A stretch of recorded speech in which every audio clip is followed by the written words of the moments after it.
Well, I'm delighted to be here in yet another round of introductory lectures, speaking of the subject that I'm really particularly fond of, which is speaking about airway management and airway management education. My name is Felipe Urdaneta. I'm right now at the VA, and most of you will get to know me, and most of you will get to work with me. And I just want to let you know that I know exactly what you're going through. I was not so long in the same shoes you were on, in the same seats that you were on, and I know that at this moment everything is being coming to you from all angles, being kind of like with a fire hose. And I just want to let you know that take a deep breath and digest most things in due time. Most things will get to you in due time. This is why I decided to do these lectures online so that you can pause whenever you think or feel that you're not getting something, or you can come back and see them and study them at your convenience in your time, and so to speak. Right now, everything looks like a little bit kind of a puzzle, and everything seems overwhelming. But don't worry about it. Things will make sense in due time. Now, one of the things that I do in all my lectures is that you can basically take a picture of this QR code, and you can download all the references that I'll be using in each of the lectures I'm giving. So that basically becomes kind of recommended or suggested reading for you that you can follow along. You can actually download the articles ahead of time, or you can actually do it afterwards, and you can go back and study them, because these are things that basically you will be talking about. And getting into the subject, as I already said, airway management is something that is basically intrinsic. It's the cornerstone of anesthesia management, and we've done it throughout the history of anesthesia. And you can see in this picture from photos taken in different eras that airway management has been part of what we do. But make no mistake about it. Oh, I forgot to mention one thing that is important. I have no conflict of interest, but I do have to declare that I have association with not commercial, of course, it's basically academic, is Medtronic, an advisory board for Vyaire, but nothing related to this subject, or at the most is because they're both airway companies type of thing. So going back to what we were saying, and I think we have to come up to the fact that if you're learning a new skill or a new basically craft, which is what this is, it's like learning golf or tennis or something like that. We go into different stages of learning. It's 4 stages of learning. The one is basically stage 1 is unconscious incompetence, in which we don't know things. We're and I hate to use the word incompetence because I don't want to be taken in connotation, negative connotation, but you know what I mean. We don't know things, and we're trying to learn a new craft, and it's difficult. Then, as we go on along, is basically we become conscious that we don't know how to do it. We try to strive to getting into competence, and we make a lot of effort to get into conscious competence. And some people basically reach the level of unconscious competence. That is, they can do things with their eyes closed. And I think bottom line is what we're trying to do in airway management, and what we're trying to get you to do, is to get into the conscious incompetence to conscious competence level. And this is where we are, and this is where we are going to be spending. And in general, in all subjects that you'll be dealing with in this introductory lecture series, things right now seem to be disorganized and kind of in different levels, and everything is boom, boom, boom, piecemeal. But don't worry, with time, things will actually become organized, and we'll be able to solve this puzzle and get into this organized level. But make no mistake about it. The airway subject is a subject of things that have gone wrong, and this is why I'm interested in is patient safety. Things sometimes don't go well or have not gone well. That's why we need to get better at it, and we deal with it on a daily basis. There's a contained risk nonetheless, because none of our patients are like this people. That, for example, Budimir Sobat, which is the world record holder for breath holding, can hold his breath for 24 minutes 11 seconds. Well, none of my patients can do that, and at the most, sometimes I actually can ask for 24 seconds, and that might be too much even for some patients. And the other thing that you need to remember is if you do a search for difficult intubation in Google, for example, or another search engine of your preference, is what you will find is a bunch of law firms that talk about disaster cases and monetary awards, because that's what this is basically things sometimes don't go well, and when things go bad in airway management, unfortunately, this is how we end up. So this is what we're trying to avoid as we can and try to do things the correct way. To illustrate this, I want to present to you a case that has been heard around the world, and it's been a while, and I give credit for the people that did this. First of all, they allowed me to use this video, number one, and they did this because they recreated and showed how tunnel vision works and how things can go bad really quickly, and the consequences can be devastating. So I want you to listen to it, and I'll meet you on the other side.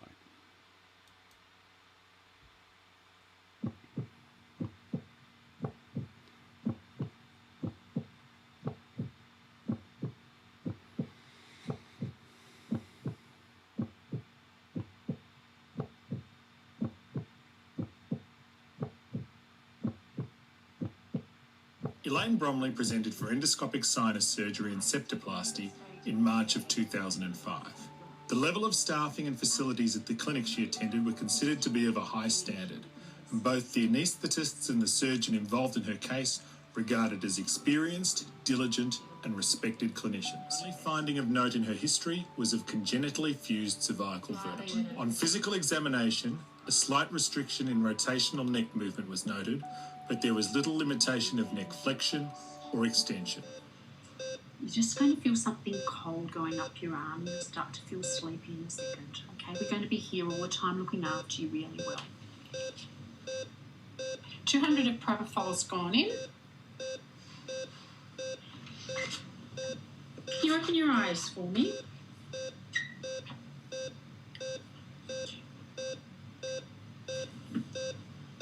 Just hold the jaw down.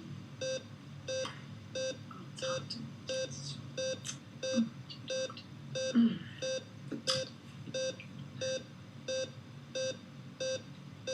She's tight. I think you're going to need some more propofol. Can I get you to draw up some more propofol for me? Holding up. Still not getting this in.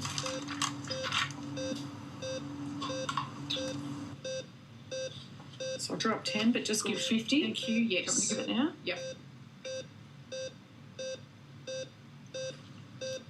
So that's 50 is given. Just to help me hold open. No,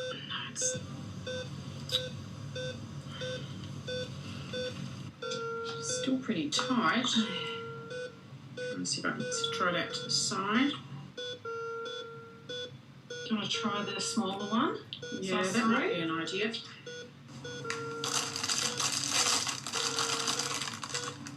Yep, thank you. Try again with it holding a jaw down. Still difficult to get in. I'll try it upside down.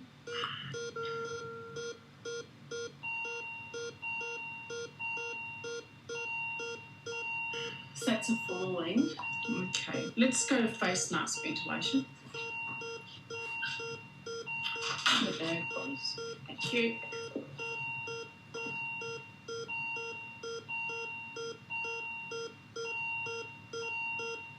Bit of flush, please.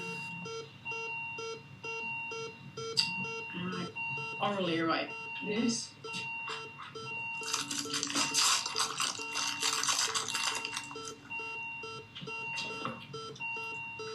Hold the jaw down again, voice still tight.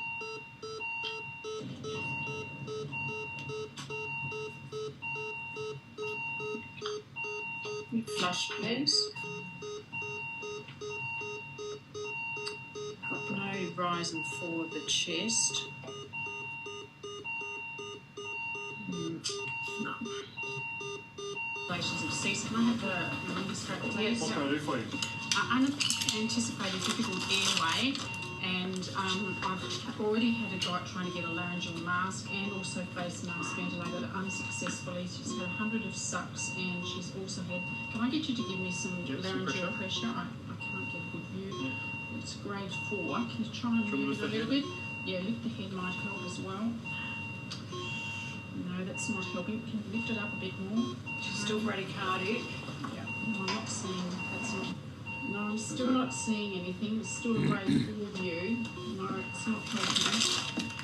I'm going to have to come out. Yeah, I will need some suction. Yeah. Do you want me to have a look? Oh, yeah, you have a look. Right. Can I get a MAC 4? Yep.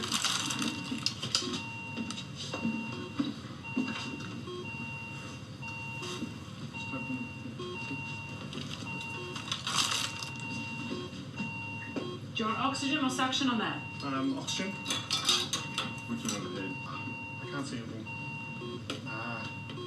No, this is no good. There's blood everywhere. I can't see anything. Alright. Oh, we haven't got your rigid scope. That's right. Just give me a normal. Can you hold it? No. That's right. Yeah. Okay. So I'm simply epiglottis. Got a version in. Just put a tube down. Got it. Okay. So bougie out. Bougie out. Yep. Here in the cuff. Yep. Just careful. There's no CO2. It's not in. It's pulled out. Can we try that intubating laryngeal mask and we'll try and intubate through that? Okay. So it's 4, yeah. That's the head. Yeah, that's good. Cut the circuit.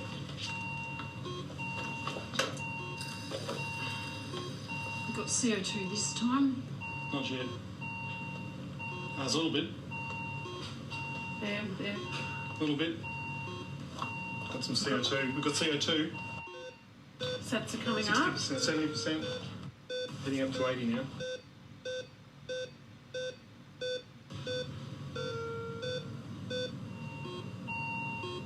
It's blood everywhere still. Still can't see anything.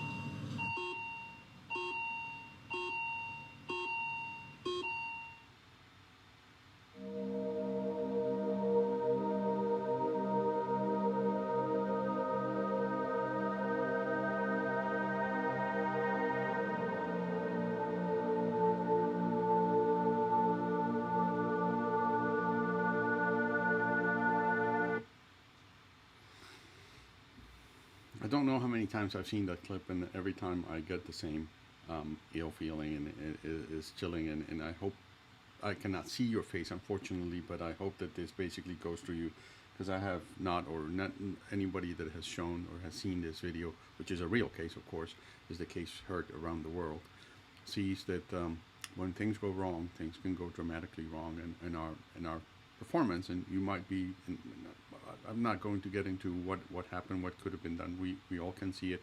But hopefully, is by the end of this lecture series, you can actually have a better plan, better conduction of an airway case, because clearly things did not go well. And when things don't go well, things go dramatically bad. So, interestingly enough, despite the fact that we all talk about airway management and it's so important and all that, the definition of the difficult airway has been elusive. In 1993, the ASA talked about a number of attempts and basically talking about greater than 3, or when the laryngeal view was limited, what's called the Cormack-Lehane 3 and 4, and you will learn what the Cormack-Lehane is in soon, or when the duration of the airway management procedure lasted more than 10 minutes. 5 years later, the Canadians said no, it's actually when it's 2 or more than 2, or if you basically, it can be difficult if you only have 1, but it's a grade 4 view, that is, you don't see the glottic opening at all. And you have to basically have a change of blade or use alternative devices, techniques, or personnel in order to achieve the airway. The ASA then, indeed, a decade later, said that multiple attempts is basically greater than 2, and that's the definition of difficult airway. And then basically the difficult airway Society came up with basically 2 or greater in 2004. So as you can see, different things, but we all can, it's one of those things that is hard to define, but we all have experienced it, or you will, or perhaps you already have, and you will see when it actually is. And I think it's more important is a continuum. It's not just one thing. It's basically when there's difficult mask ventilation, difficult laryngoscopy, or difficult supraglottic airway. And just remember one thing that is very important: things are compounded in a sense that when one is difficult, usually the other two as well are difficult. And this is what there's this continuum, and you will see basically, and you have in your recommended lectures, articles, you will see that there's the hand classification for difficult mask ventilation. This is what this slide is referring to, and basically talking about the different degrees of laryngoscopy views. And so basically it goes from being natural airway or one attempt easy, which is what we consider grade 1, to multiple attempts to basically impossible to actually reach for that. And those are the cases that we're trying to avoid. Now, having said that, that is difficult, I think we all can define it. This is the best definition. I still don't know who wrote it, but it's the best definition for me, and I'm going to read it for you if you don't mind. Is the difficult airway is a mess that transforms the scene into a blithering mass of quivering humanity, panic, wretched humiliation, and a strong desire for a clean pair of scrubs. And if you go back to that case that I presented to you, the case of Elaine Brumley, then you can say, I don't know if you were nervous. I still was nervous, and I've seen it countless of times. It's basically, it's really scary, more or less. So what do we know in what areas of what do we know about difficult airways? Well, for the most part, and this is not strict science because we don't know this for a fact, is that in the anesthesia setting, that is in the surgical setting, 80% of our patients will be kind of routine management. We will not have any problems doing it. However, like I said, the endotracheal tube is placed successfully with it can either be a limited view of the glottic opening, and maybe require multiple attempts. But in 82% of the times, we all do it, and great. And our batting average for 82 is not bad for baseball statistics, but for medical statistics or medical legal, that is not that good, unfortunately. In about 1 to 4% of the patients, things will get a little bit more hairy, and you will require multiple attempts, perhaps a change of laryngoscopist, and perhaps more than one technique to actually do it, but eventually you do it. Sometimes we cannot do it. This happens rarely, less than 0.35% or up to 3.5%. In this times, and remember, we always had in anesthesia the possibility to wake the patient up if it's possible, if the airway is patent, of course, and sometimes that happens, but it's rare. And unfortunately, we get into those areas, for example, in which we have to provide invasive option, that is frontal neck access or not, and the patient ends up with basically irreversible brain damage or neurological damage and death, and this happens infrequently. So that's basically what we know. And important thing is that you might be wondering, what do we know? What are our sources of knowledge? And there are two main sources of knowledge. One is the very important and amazing close claims analysis, and you have all these references, you have them on your reading list. And it's basically the close claims analysis has been the multiple engine, or basically the gasoline that has lit the fire in order for us to get better in terms of airway management. The problem with the close claims analysis per se is that it is retrospective in nature, is based on limited information without a denominator. So we don't know. It's basically cases that have been settled, but we don't know how many of there are that were not settled. And that's the problem. Obviously, it has outcome bias that is influenced by the fact that there was an adverse event, of course. So basically, our analysis is biased for that. Hindsight bias as well. Believe that the adverse event could be prevented, but sometimes it cannot. In other words, we tend to be very smart and say, oh, I would not have done that. And it turns out that when we're in a similar scenario, we can actually behave similar, if not worse. And then one important thing is that there has been changes in practice, and it takes so long for a case to navigate to the close claims analysis database, might have changed. There's a new device or a new technique or something that's recommended that was not a decade ago. And then we all say, well, duh, you guys did things wrong. Well, it turns out that at that time that was the best practice scenario. And so we have to be mindful of that. So in general speaking, the trends for respiratory events is basically have gone down throughout the different decades of analysis to 19%. But this was actually very important because if you compare different eras, then yes, inadequate ventilation has decreased. Esophageal intubation has fortunately decreased as well. But difficult intubation and aspiration have not only remained the same or gone up. And I'll leave you kind of a query, and you can actually text me or email me if you want as to why do you think this is? Why do you think if we made some progress, or we think that we made some progress, why is our incidence of difficult intubation and aspiration have gone up? And that's something that I could tell you, but then it will not be fun for you to think about this because there's philosophical reasons as to why. Another problem with the closed claims analysis is that we miss the near miss events or the near hits, as they should be called, because they're not misses.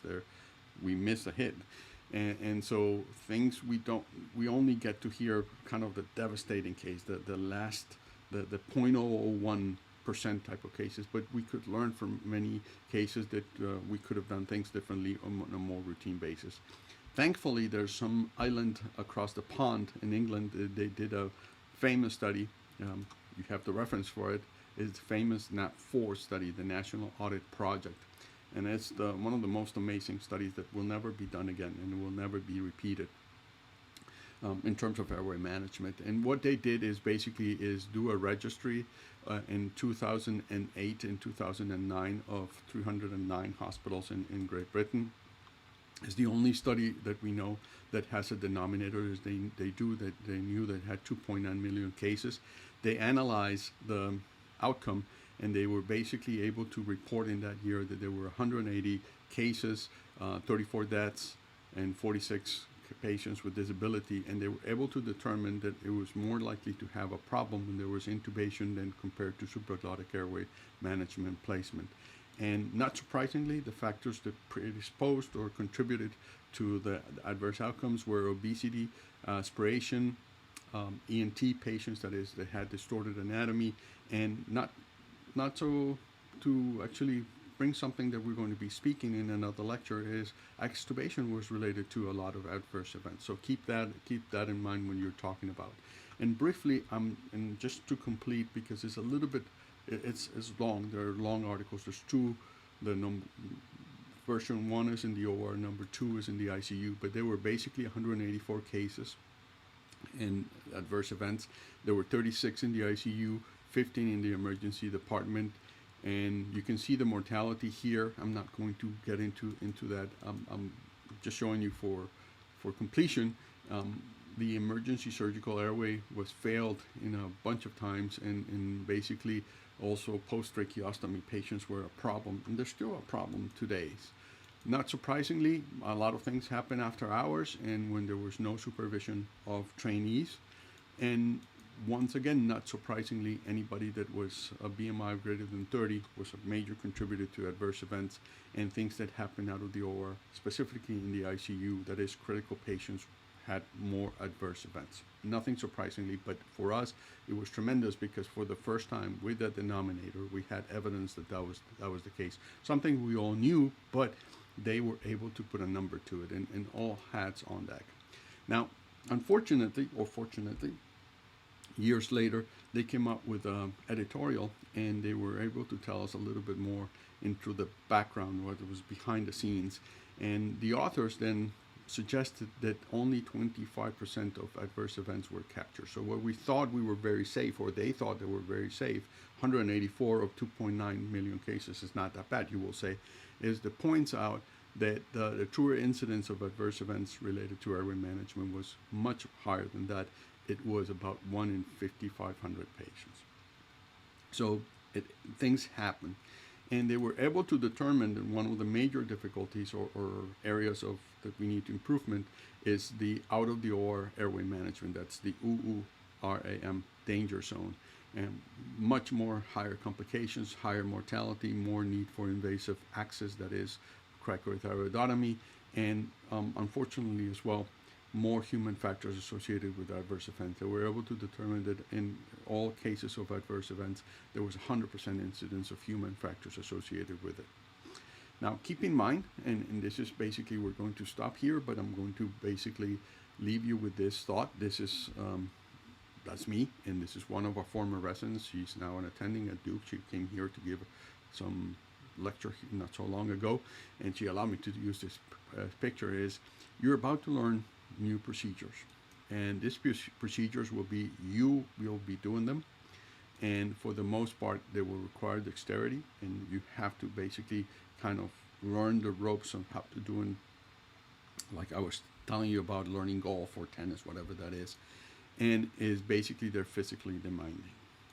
What do we know about how do we learn the laryngoscopy skill? Well, we know from two sources, and you have them in your references, that basically it takes around 90 procedures per blade to become competent. That is, you will have to do, think about this, you're about to start.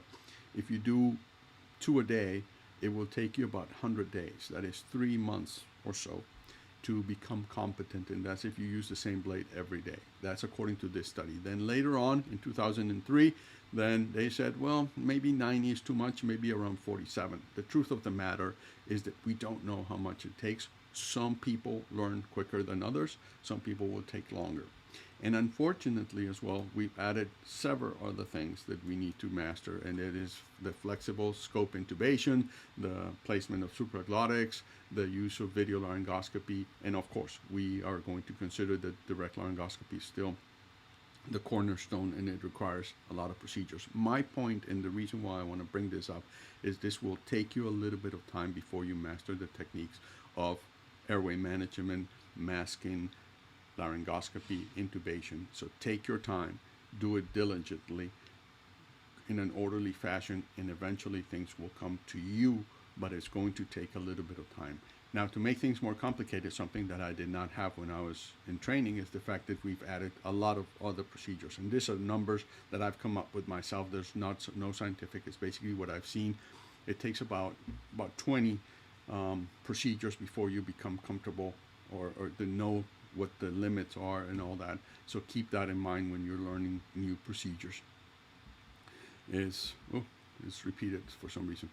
And we've added as well non-invasive ventilation as well, because we now have this issues of using CPAP intraoperatively, which we didn't have before, nasal positive pressure ventilation, and now the new thing that's taking the world by storm, high flow nasal oxygenation is actually very important. So the bottom line is that this will be a road that you are starting to take, and I welcome you to it.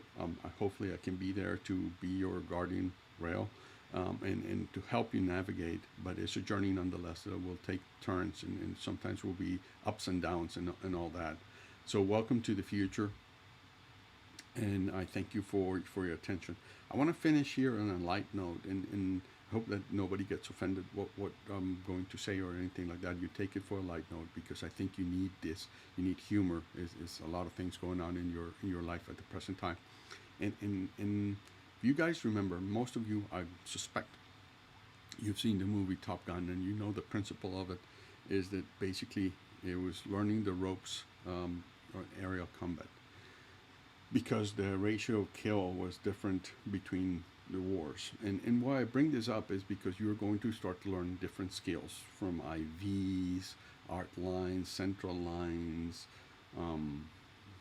ultrasound, etc., etc. You'll be learning all kinds of things that you will be learning, and take your time to learn them. You're here to learn the basics, and you're here at the academy.